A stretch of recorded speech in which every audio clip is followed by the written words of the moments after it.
의화단 사건이 서양에 대한 반작용이었다면 경기 무술 오슈는 서양을 받아들임으로써 만들어졌다.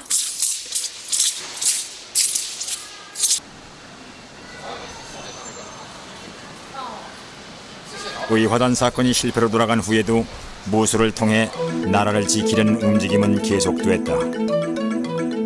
1909년 중국의 민족혁명과 선문에 의해 설립된 정무체육회도 그중 하나다. 那么当时有一个外国人呢跑到中国来，甚至说我们中国人呢到上海来是英国人，他说上海呢是中国人是东亚病夫。霍元甲呢为了大长中国人的志气，他说我是一个东亚病夫，我向你们那些你们号称就身强力壮的外国人我进行挑战，是为了什么呢？为了是中国人的荣誉。 당시 정무체육회 모집 광고에는 지원 자격이 문무를 겸비한 12세 이상의 패기 있는 젊은이, 취지는 상무정신으로 돼 있다.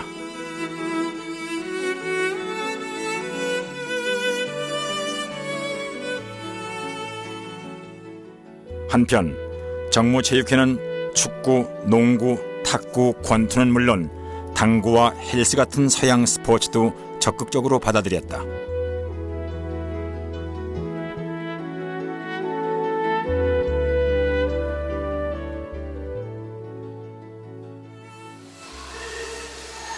지금도 정무체육회에는 그 흔적이 남아있다.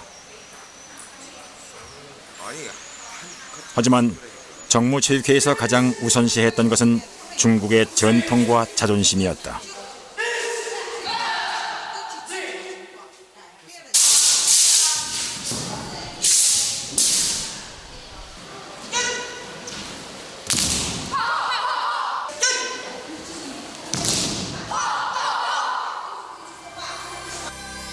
당시 정무체육회의 영웅 호위안자.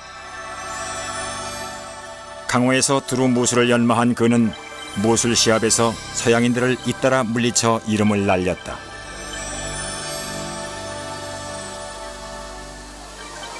중화민국 시절에도 중국인과 서양인들의 무술 시합이 종종 벌어졌다. 차이룽윈 씨는 당시 14살의 나이로 러시아 역사를 물리쳤다. 他一超我，等于我们平时练这个侧空翻，他超我一把一样，把我一超，我正好一拧腰，侧空翻过去了，啊，两脚离地，手没倒地。第3个回合呢，就是说，那时候实际上就没有打满2个半回合。第3个回合一开始大概打到一半的时候呢，我用的就是拳比较快，啊，那么他的这个地方啊，耳门啊，就胃部啊，我就连着打啊，这样倒地，他10秒钟没起来，我赢了。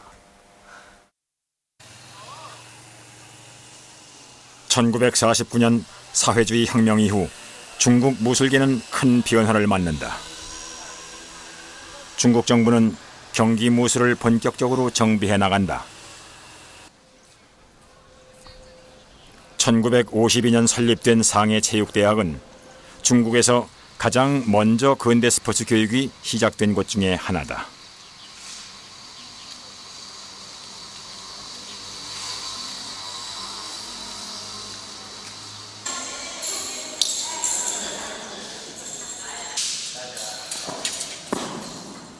현재 이곳 명예교수로 있는 차이룽윈 교수는 1950년대 중국 무술을 경기화하는 데 주도적인 역할을 했다. 하지만 130여 개의 유파로 나누어진 중국 무술을 경기화한다는 것은 쉽지 않았다. 같은 조건에서 같은 규칙이 적용돼야 하기 때문이다.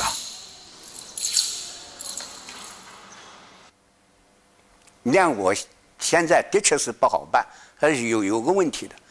这个种东西，你打太极拳，我打这个长拳，我比方说我打划拳、打叉拳，咱们俩呢同场比赛啊，根据太极拳的要求，我这个长拳根据长拳要求，咱们的这个平等，你也是一等，我也是一等，可以的，对吧？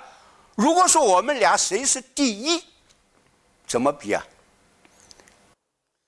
武术在中华人民国成立之后，就引起国家的重视，就把它列为一个体育项目。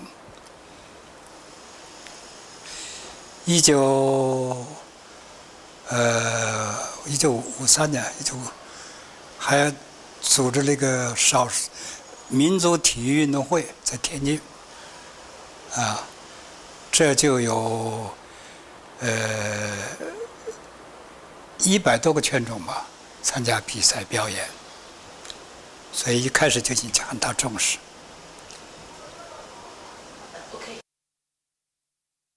오랜 논의 끝에 경기 무술의 종목은 크게 3가지로 압축됐다. 장권과 남권 그리고 태극권이다. 장권과 남권은 사용하는 병기에 따라 다시 단병기와 장병기 종목으로 나뉘어진다. 그리고 각각의 동작은 50개 안팎으로 제한을 받는다.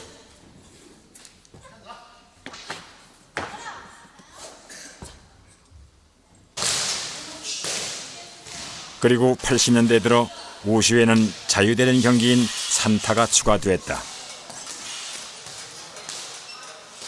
我们散打中间的技术应该是武术中间的这些技击的技术，比如说踢、打、摔、拿，是我们传统武术4大技法中间的技术精华，技击的精华。那么根据我们现代发展的需要，比如说散打现在已经成为了一项运动项目。当然是希望咱们现今的武术，中国武术能走向世界。就是说，如果是有可能的话，就尽自己一份力量，就是说为了弘扬中国的传统武术，就是说尽一份力量。